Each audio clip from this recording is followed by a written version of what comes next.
Sir, hate speech ಸಂಬಂಧಪಟ್ಟಂತೆ ರಾಜ್ಯಪಾಲರು ಅದನ್ನ ಪೆಂಡಿಂಗ್ ಇಟ್ಕೊಂಡಿದ್ದಾರೆ. ಒಟ್ಟು 22 ಮಸೂದೆಯಲ್ಲಿ 19 ಮಸೂದೆಗೆ ಅಂಗೀಕಾರ ಕೊಟ್ಟವ್ರೆ. ಹೇಟ್ ಸ್ಪೀಚ್ ನ ಹಂಗೆ ಬಾಕಿ ಇಟ್ಕೊಂಡಿದ್ದಾರೆ.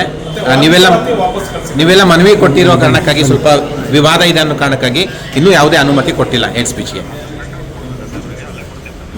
ಹೇಟ್ ಸ್ಪೀಚ್ ಪ್ರಕರಣದಲ್ಲಿ ಯಾವ ರೀತಿ ಹೇಟ್ ಸ್ಪೀಚ್ ಕಾಯ್ದೆಯನ್ನ, ದ್ವೇಷ ಭಾಷಣದ ಕಾಯ್ದೆಯನ್ನ ಬೆಳಗಾವಿಯ ಚಳಿಗಾಲದ ಅಧಿವೇಶನದಲ್ಲಿ ಚರ್ಚೆಗೂ ಕೂಡ ಅವಕಾಶವನ್ನು ಕೊಡದೇನೆ ಹಿಂಬಾಗಿಲಿನಿಂದ ಕಾಯ್ದೆಯನ್ನ ಪಾಸ್ ಮಾಡಿ ಎರಡೂ ಸದನದಲ್ಲೂ ಕೂಡ ಯಾವ ರೀತಿ ಕಾಂಗ್ರೆಸ್ ಸರ್ಕಾರ ನಡ್ಕೊಂಡಿದೆ ಅನ್ನುವುದು ನಿಮಗೆಲ್ಲ ಗೊತ್ತಿರುವಂಥ ವಿಚಾರ. ಭಾರತೀಯ ಜನತಾ ಪಾರ್ಟಿ ಅಷ್ಟೇ ಅಲ್ಲ,